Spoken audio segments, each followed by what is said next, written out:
Hey, it's Trajan, and this is how my comic book collection started this year. And this is where we are. Here's the story.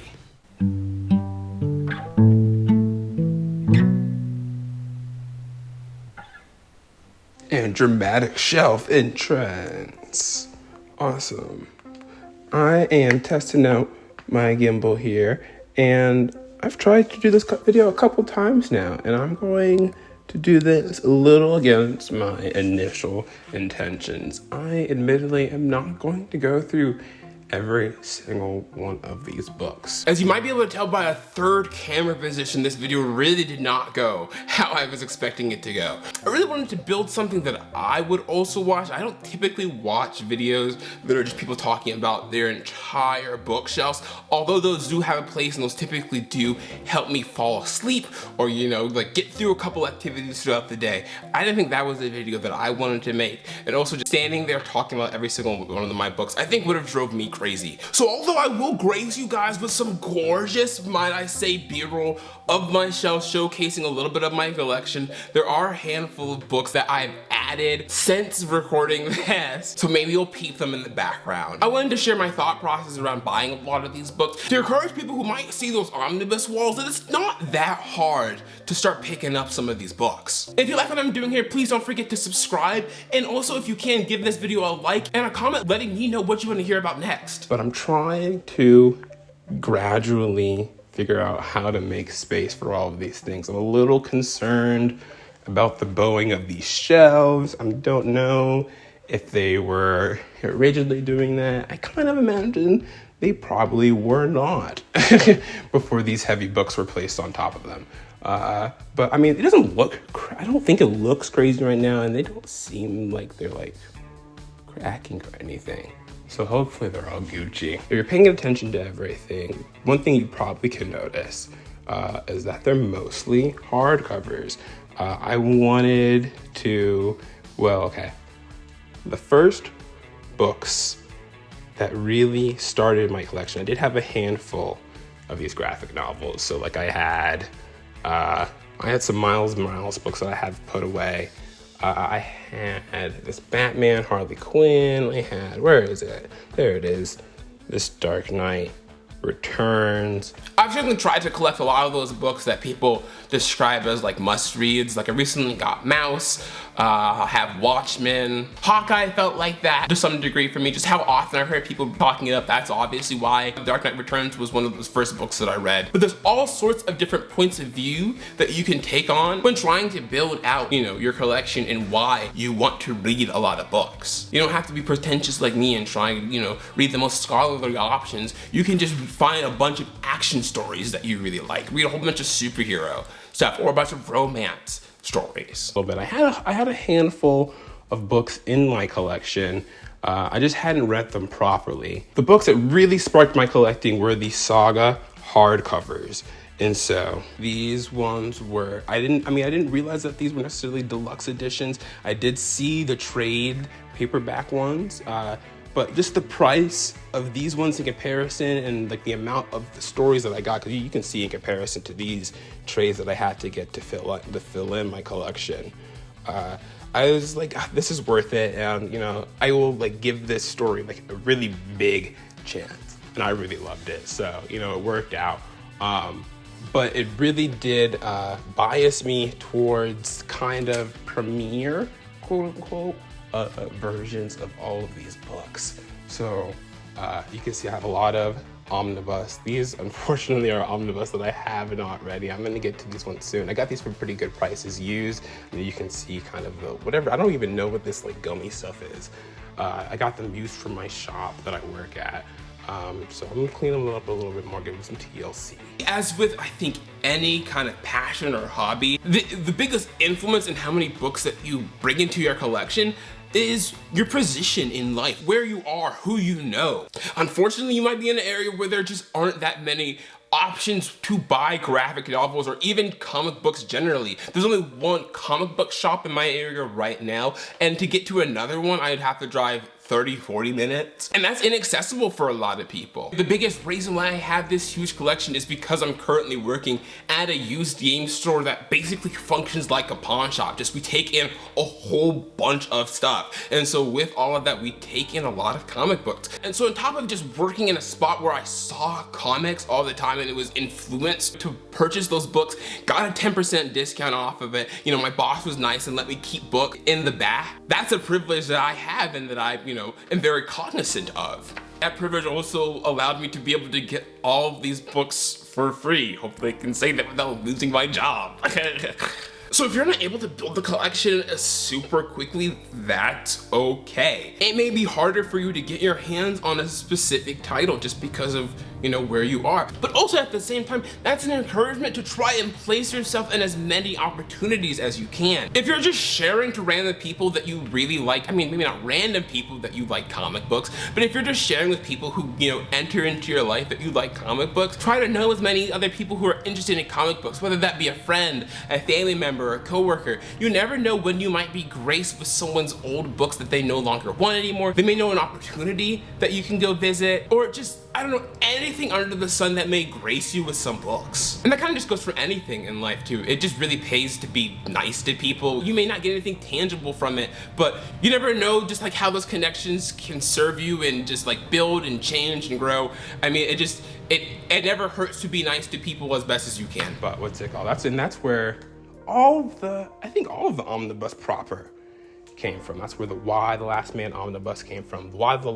Reading the Why the Last Man was inspired by reading Saga because that's the same writer, and that's where I got the Batman one from too. But the best way to find another book is to follow those creatives that you really enjoy. Find the writer, artist, colorist that you really like and read their other work. My collection is certainly built out of a lot of Brian K. Vaughan, a lot of Tom King I've recognized, Alan Moore right now. I also have a lot of Kirkman, especially with my Walking Deads that I have, even though I've only read 2 of them so far. You might not like all of someone's work, but the fact that they're different collaborators in comics, it makes it even easier to then jump off and then find other people. Maybe you like this one Brian K. Vaughan story, but didn't like this other one, but that artist was really cool, so you're gonna follow this artist's set of stories. And then similarly, there's no harm in just, collecting a whole bunch of like a character if you're just interested in a bunch of those character storylines. And then that's an even easier way to find a whole bunch of different creatives or creative pairs too. You'll also see in my collection that I have some books that are not in the omnibus format where there are omnibus releases. There's a Zdarsky omnibus for Daredevil and Chichetto too. And there's a Fraction Aha version for Hawkeye. This all kind of started with this purchase, the volume 1 purchase of Hawkeye. It's kind of a regretful purchase, which made I bought it for the new price and I realized I probably could have gotten it for way cheaper. It would have been a used book.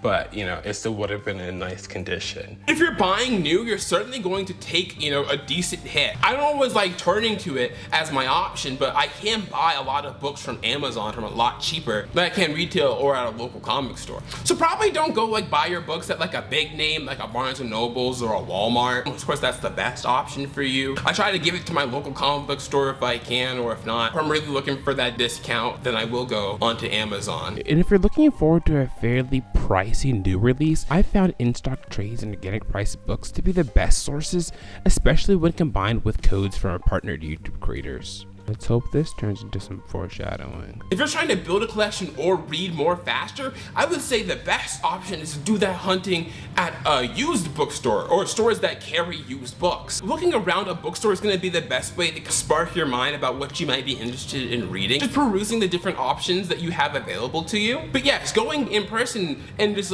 seeing the books, reading a little bit, of the stories, it's really not that hard to read a couple pages on the spot. Will kind of give you the best first impression of whether or not you're gonna like a book as opposed to reading or watching reviews. Your selection is going to be a lot more limited at that time, but maybe that's gonna be easier. But on top of that, you might find a stellar discount that beats anything that you saw. You could probably get a couple different books to try out a couple different things that you're interested in, as opposed to making a hard commitment for one new book. And certainly still prioritize the condition of the books that you're picking up. But in my opinion, there are only wins to buying secondhand. And keep an eye out for regional locations. I didn't realize that half-price books or always were locations that were specific to my, part of the US. But I saw online that people found good books there, looked them up on my map, and saw that there were options pretty close to me, and then I also found good books. Those are opportunities that were seemingly invisible to me until I, dipped my head into these other communities. On top of that, keep an eye out for library sales.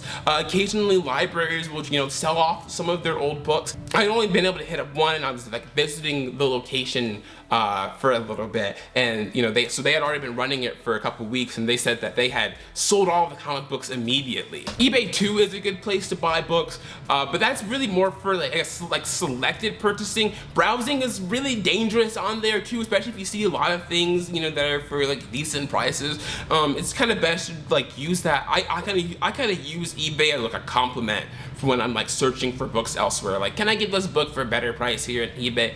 And is it still in pretty decent condition? Maybe I should just wait a little bit and get it online. eBay also has a fairly nifty save search feature, which allows you to pretty easily return to your frequently used searches and also get notifications for whenever items that you are looking for become available. But it did force my hand to end up having to pick up just the normal deluxe volume 2 as opposed to getting an omnibus. And of course, I'm just going to end up selling volume 1.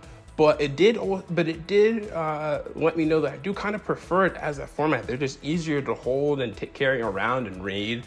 Whenever I have these big books, I don't want to take them around. I did take this Why the Last Man omnibus a couple places because it was the first book that I had, but that was certainly a bad decision. I'm typically not repeating it. These are for at home on a pillow, but I will probably continue to get a couple omnibus here and there. I guess just kind of as on a need basis. What's that one that's coming out soon? The Marvel versus DC omnibus I'll probably grab. I was thinking about grabbing the Black Suit omnibus, but y'all, if y'all watching this, you probably know a lot about that drama, about the change, about the missing page. I guess in one person's case, a couple people's case, a couple missing pages. So I didn't grab that one, but I probably will grab a couple more omnibus. But where I can, I probably will try to slot in just the normal deluxe editions. I also do try to stay up to date with a bunch of comic creators, as well as a couple comics-based subreddits. I'm on the Omnibus Collector subreddit, some of the comic book subreddits. I'm not sure what all the names are for them. They also keep an eye on sales that are coming out. I just hit up the Target buy two get one book sale semi-recently. Amazon runs that deal fairly often as well. And so if you're already kind of itching to grab a lot of books, it's best to buy them kind of, all together on these sales opportunities. The subreddits are a little dangerous for me. Those kind of let me know the books that people are, itching for, books that are kind of hard to find. Those kind of push me to buy those X-Men books that are up there that I have not read yet, admittedly. I did always really want to read not always, but since I've, heard about Chris Claremont, I really wanted to, and Jim Lee, I really wanted to read their time on X-Men and heard that those were really good runs. These books were sitting on my store for a really, really long time. And then I saw them get posted on the subreddit that they were, pretty hard to find, that people, really wanted them and for good prices. Saw that we had them for pretty decent prices, so that they had just been sitting there, and I had other omnibus sitting back that I should not have been prioritizing over those books. Moreover, a lot of the times during these big sales, people will do, and even just during the not big sales, people will have these massive wall hauls, dog, and not like wall as in it looks like the wall that Charlie Brown and Linus would be talking at all the time. People be getting all these books. They'd be first of the month have all these books. It's crazy, sorry. But really try to resist the FOMO. It's not that deep. You'll be able to get books later on in life. You don't have to break the bank to do a little bit of reading. One thing you can note in the way that I've organized, well, I have them first in Marvel to DC to then all the independents. That's including Image. I debated for a little bit having Image as its own section, but I don't think I have enough right now of, I guess, other independent books to warrant them having their own large enough section. I'll just keep everything all mixed together, and it'll be easier for my brain. Oh, and how can I ignore it? The anime section is right after independent, the manga. Oh my gosh, the anime section, the manga is right after the independents. It's pretty slim, I guess, since of course you count, I mean, the One Piece isn't exactly slim, but I guess in terms of different series, it's pretty slim. And I haven't really gotten through all of the One Piece. Let's crack this boy open as best as I can. I got this one used from my shop. It's missing the bonus story, I think, that it's supposed to have in the poster. But the books are, we're in nice condition. I have a fortune cookie in it. I have, at 17. Not a fortune cookie, but a fortune paper and the fortune cookie. But I do have, I guess it separated by different characters. So you can see that Spider-Man generally is here regardless. And I tried to keep this series more or less in together order. I guess Kraven's Last Hunt is a little weird, but I kind of count that as Amazing Spider-Man. So it's in chronological order with this omnibus here. Then I have these other Amazing Spider-Man stories here in chronological order, I believe. I hope. Oh wow, I'm gonna get roasted if it's not. I do replace these books. If I do have a slipcover, I'll leave it up while I'm reading it up otherwise, or if I'm gonna go share it with someone else. That's why I have the Miles Morales Ultimate one hidden away over here. And to kind of top off this pseudo shelf tour tutorial on how to buy a bunch of books, I did want to talk about some of the books in my collection that are extra special to me so that you can kind of get a more intimate look into what I'm reading and what I'm into. First up is Chip Zdarsky and Mark Bagley's Spider-Man life story, which felt like making up for lost time. Life story chronicles many of Peter Parker's pivotal life moments, with occasional alterations and interactions from historical events, as if they transpired in real time, 1 decade per issue from the 60s to the 2010s. Within the pages of this book, Zdarsky and Bagley transform the friendly neighborhood vigilante from a young man contending with rapid physical changes and determining world values to a wizened hero who desires to have ended his life feeling wholly satisfied. This book is a treat for veteran Spidey comic fans and a re-education of sorts for someone like me who knows the lore from synopsis videos and wiki pages. It's probably a bit dense for someone only familiar with his blockbuster outings. Additional layers are forged when the story twists established continuity or questions time-relevant issues like Peter's involvement in the Vietnam War. And the art by Mark Bagley gives the book a classic, sincere, yet light-hearted perspective into the life of Spider-Man. Plus, with each decade comes at least one new Spidey suit, which is always a treat I look forward to. I was hesitant to read The Death of Superman, expecting to be bored by older storytelling or the obvious conclusion to the story, but I was absolutely hooked. Opening of Doomsday bursting out from a metal prison buried in the earth is exemplary of the pacing that held me onto the edge of each panel. It's surreal how these static images can showcase the power between these two titans, and the inner battle that Clark has in saving civilians and defeating the threat was just as compelling to me. Moreover, the book utilizes a diminishing panel count with each issue, leading to Superman's death, with the last issue being entirely splash pages. It's such an effective technique to subtly change the pacing of each issue until finally you're confronted with these tall frames. Finally, the proper arena.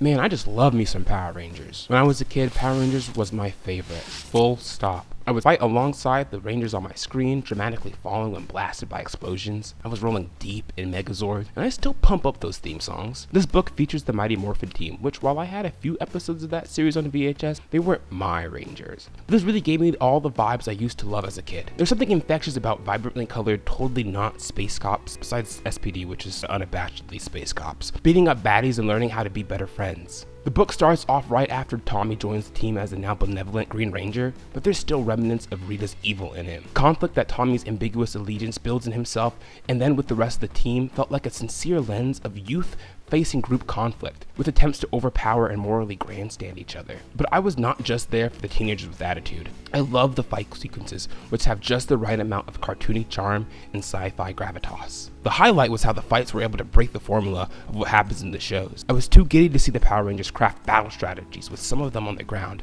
and others using their Zords, each with deeper goals than just fight. And yeah, it does nostalgia in all the right ways.